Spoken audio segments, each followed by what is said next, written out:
சமூக நீதினா என்ன சார்? எல்லாருக்குமான சமமான ஒரு பிரிவு, எல்லாருக்கும் பிரதிநிதித்துவம். ஆமா தானே? ஆமா. கலைஞர், ஐயா ஸ்டாலின், அதுக்கு பிறகு உதயநிதி ஸ்டாலின். இது ஒரு குடும்பத்திலிருந்தே அடுத்து அதிகாரத்துக்கு வராங்கன்னா, வேற யாருக்குமே பிரிச்சு அதாவது குடுக்கணும்ல. திமுக தொண்டர்கள் நாங்க ஏத்துக்கிறோம். உங்களுக்கு எங்க வலிக்குது? நாங்க ஏத்துக்கிறோங்க அவங்கள. சார், மக்கள் இது தொன்று தொட்டு வாரிசு இந்த அரசியல் மக்களும் என்றாங்க எங்களை சார். ஏத்துக்கிறாங்க. உதயநிதி ஸ்டாலின் அவர்கள் ஓரிரவில் அரசியலுக்கு வரவில்லை. மக்களை சந்தித்து சேப்பாக்கம் திருவல்லிக்கேணி தொகுதியிலே 2021 போட்டியிட்டு 50,000 வாக்குகள் வித்தியாசத்தில் வெற்றி பெற்றவர். ஒரு கொள்ளைப்புற வழியாக ராஜ்யசபா உறுப்பினராகவோ மேலவை உறுப்பினராகவோ வரவில்லை. மக்களை சந்தித்து மக்கள் அவரை அங்கீகரித்து அவரை 50,000 வாக்குகளுக்கு அதிகமாக தேர்ந்தெடுத்திருக்காங்க. ம். அதனால இதுல நாங்க அவங்கள ஏத்துக்கிறோம். உங்களுக்கு எங்க வலிக்குது? சார், ஒரு சினிமா கூட்டம், ரசிகர் கூட்டம், அது அரசியல் கூட்டமா மாறி இருக்கு. அதுக்கு திமுகவும் ஒரு உதாரணம், அதிமுகவும் ஒரு உதாரணம். மாறி இருக்கா இல்லையா? எம்ஜிஆர் வச்சு திமுகவை வளர்த்தீங்க.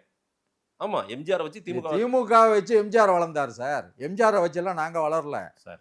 திமுக வளர்ந்ததுக்கு காரணம் சிவப்பு கொடியை அவருடைய பாடல்கள்ல திமுக வளர்ந்ததுக்கு காரணம் பேரறிஞர் அண்ணா அவர்களுடைய சொல்லாற்றலும் கலைஞர் முத்தமிழறிஞர் டாக்டர் கலைஞருடைய கடும் உழைப்பு தான். எம்ஜிஆர் வந்து திமுக மூலம் தன்னை வளர்த்து கொண்டார். திமுகவால் எம்ஜிஆர் வளர்ந்தாரே ஒழிய எம்ஜிஆரால் திமுக வளரவில்லை. தீய சக்தி திமுகன்னு எம்ஜிஆர் சொன்னாரு, ஜெயலலிதா சொன்னாங்க. இன்னைக்கு விஜயும் அதையே சொல்றாரு. வளர்ந்தவங்களை பார்த்து சொல்றது ஏக்கம் தானே சார். தீய சக்தின்ற வார்த்தை மக்கள் அதுக்கு வந்து ஏங்க தீய சக்தின்னு திமுக சொல்றன்னு யாருமே கேட்கல. பழுத்த மரம் கல்லடிப்படும். இல்ல, எத்தனை காலமா தீய சக்தியாவே இருக்கு திமுக. சார் தீய சக்தியா இருந்தா எப்படி சார் 6 முறை ஆட்சி பிடிச்சி இப்ப 7வது முறை பிடிக்க போறோம்? மக்கள் யாருமே இதை வெறுக்கலையே. என்னங்க தீய சக்தின்னு சொல்றீங்க? திமுக யாருமே கேட்கல. தீய சக்தி என்று விஜய் சொன்னதை மக்கள் ஏற்றுக்கொள்ளவில்லை. அவர் தூய சக்தின்றாரு, நீங்க தீய சக்தின்றாரு. விஜய் எப்படி சார் தூய சக்தி ஆக முடியும்? ஒரு வரி ஏய்ப்பு செய்தவர், 41 பேர் இறப்பதற்கு காரணமானவர்.